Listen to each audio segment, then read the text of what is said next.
over 50 years now, boys and girls and mums and dads have read and reread Kenneth Grahame's magical story of Mr. Toad and his friends Ratty, Mole and Badger. 4 animals who were sometimes so stupid and sometimes so wise that they were just like human beings. For those who've not yet had the pleasure of their company, and for the thousands who'd like to meet them again, this is the story of The Wind in the Willows.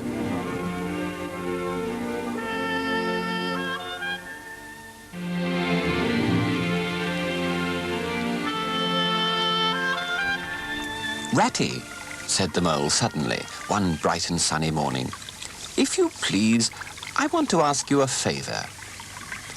The rat was sitting on the riverbank saying poetry things to himself. In fact, he'd just composed a poem, so he was very taken up with it and wouldn't pay proper attention to Mole or anything else. Since early morning, he'd been swimming in the river in company with his friends the ducks. And when the ducks stood on their heads suddenly, as ducks will, he'd dive down and tickle their necks, just under where their chins would be, if ducks had chins, till they were forced to come to the surface again in a hurry, spluttering and angry, and shaking their feathers at him. For it's impossible to say all you feel when your head's underwater. At last they implored him to go away, so he sat on the riverbank in the sun and murmured more of his poetry things, all about the ducks, and he made it up as he went along. All along the backwater, through the rushes tall, ducks are a-dabbling, up tails all. Yes, that's not bad, said the rat to himself, who was really quite proud of his poetry. Now, how can I follow on to that? Let's see. Duck's tails, drake's tails, yellow feet a quiver, yellow, yellow. Yellow bill's out of sight, busy in the river. I don't know that I think so very much of that little poem, Rat, observed the mole. What nonsense it all is. No, it isn't, said the rat indignantly. Oh, it isn't then, replied the mole. But what I wanted to ask you was, won't you take me out to call on Mr. Toad? I've heard so much about him, and I do so want to make his acquaintance. Why, certainly, said the good-natured rat, jumping to his feet and dismissing poetry from his mind for that day. Into the boat and we'll paddle up there at once. It's never the wrong time to call on Toad.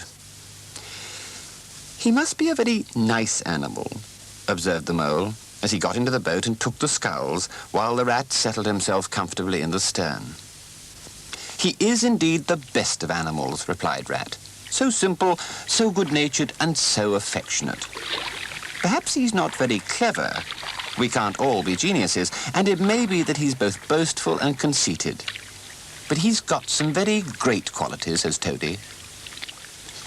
Rounding a bend in the river, they came in sight of a handsome, dignified old house of mellowed red brick with well-kept lawns reaching down to the water's edge. There's Toad Hall, said the rat. And that creek on the left where the notice board says, private, no landing allowed, that leads to his boathouse. And that's where we'll leave the boat. The stables are over there to the right, and that's the banqueting hall you're looking at now. Very old, that is. Toad's rather rich, you know. This is really one of the nicest houses in these parts, though we never admit as much to Toad. They tied up in the creek, in the shadow of a large boathouse. Here they saw many handsome boats, slung from the crossbeams or hauled up on a slip, but none in the water. The place had an unused and a deserted air. The rat looked around him. Now I understand, said he. Boating's played out. He's tired of it and done with it. I wonder what new fad he's taken up now. Come along, let's look him up. We'll hear all about it quite soon enough. They disembarked and strolled across the gay flower-decked lawns in search of Toad, whom they presently happened upon resting in a wicker garden chair, a preoccupied expression on his face, a large map spread out on his knees. Hooray, hooray, hooray, he cried, jumping up on seeing them. This is splendid. He shook the paws of both of them warmly, never waiting for an introduction to the mole. How kind of you, he went on, dancing round them. I was just going to send a boat down the river for you, Ratty, with strict orders that you were to be fetched up here at once, whatever you were doing. Come inside and have something. You don't know how lucky it is you're turning up just now. Let's sit quiet a bit, Toady, said the rat, throwing himself into an easy chair while the mole took another by the side of him and made some civil remarks about Toad's delightful residence. Finest house on the whole river, cried Toad boisterously, or anywhere else for that matter. Everyone admires it, especially old Ratty here. Don't you, Ratty? But anyway, look here, you're the very animals I wanted. You've got to help me. It's most important. It's about your rowing, I suppose, said the rat with an innocent air. You're getting on fairly well, though you splash a good bit still. With a great deal of patience and any quantity of coaching, you may... Oh, pooh, boating, interrupted the Toad in great disgust. Silly, boyish amusement. I've given that up long ago. Sheer waste of time. Makes me downright sorry to see you fellas spending all your energies in that aimless manner. No, I've discovered the real thing. The only genuine occupation for a lifetime.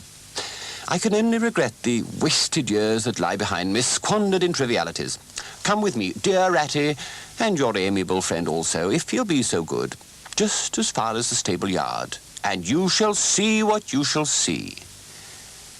He led the way to the stable yard, the rat following with a most mistrustful expression. And there, drawn out of the coach house into the open, they saw a gypsy caravan, shining with newness, painted a canary yellow, picked out with green and red wheels. There you are, cried the Toad, straddling and expanding himself. There's the real life for you, embodied in that little cart. The open road, the dusty highway, the heath, the common, the hedgerows, the rolling downs. Here today and gone tomorrow. The whole world before you. Come inside and look at the arrangements. Planned them all myself, I did. The mole was tremendously interested and excited to see the inside of the caravan. It was indeed very compact and comfortable. Little sleeping bunks, a little table that folded up against the wall, a cooking stove, lockers, bookshelves, pots, pans, jugs, and kettles of every size and variety.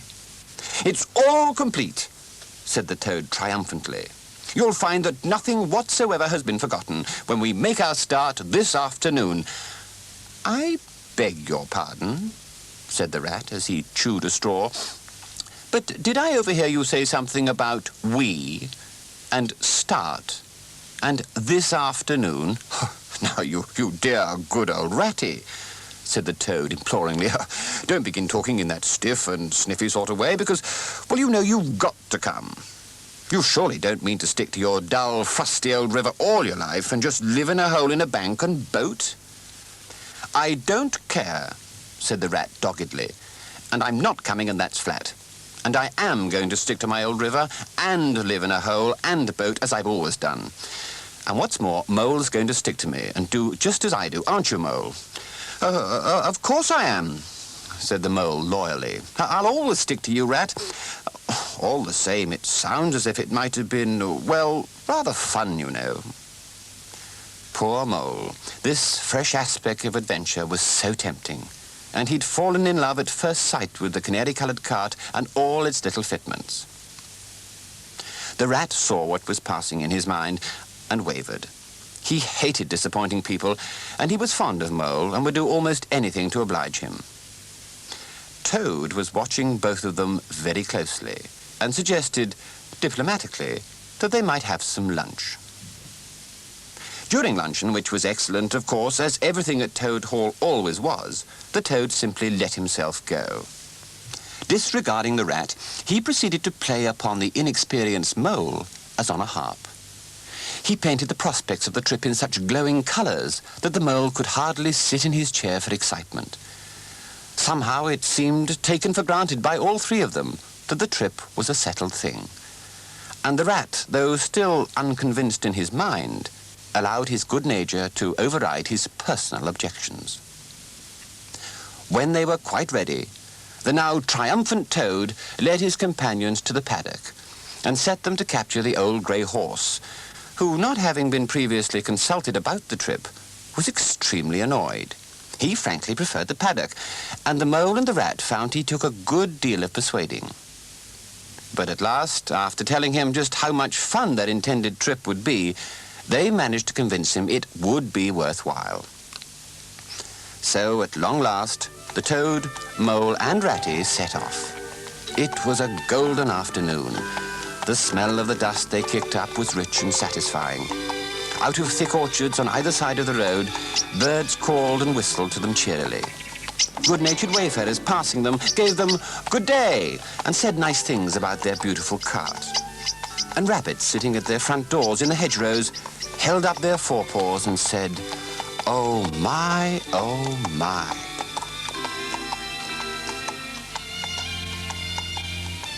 Late in the evening, tired and happy and miles from home, they settled for a remote common far from habitation, where they turned the horse loose to graze, had their supper, and at last turned into their bunks. The Toad kicked out his legs sleepily and said, "Well, good night, you fellas. Ha, this is the real life for a gentleman. Talk about your old river." "I don't talk about my old river," replied the patient rat. "You know I don't, Toad. But I think about it. I think about it all the time."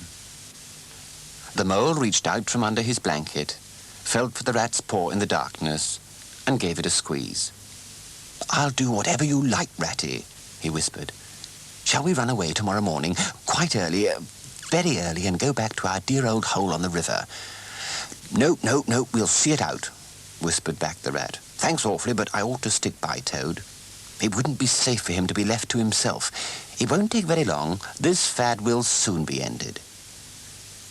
The end was indeed near, nearer than any of the animals could have suspected as they settled down to sleep in the canary-coloured cart. Around them the stars grew fuller and larger, and a yellow moon, appearing suddenly and silently from nowhere in particular, came to keep them company and watch over them through the night. In episode 4, the Toad goes off caravans. The rat definitely goes off Toad, and the Mole finds he's no match for a lively horse.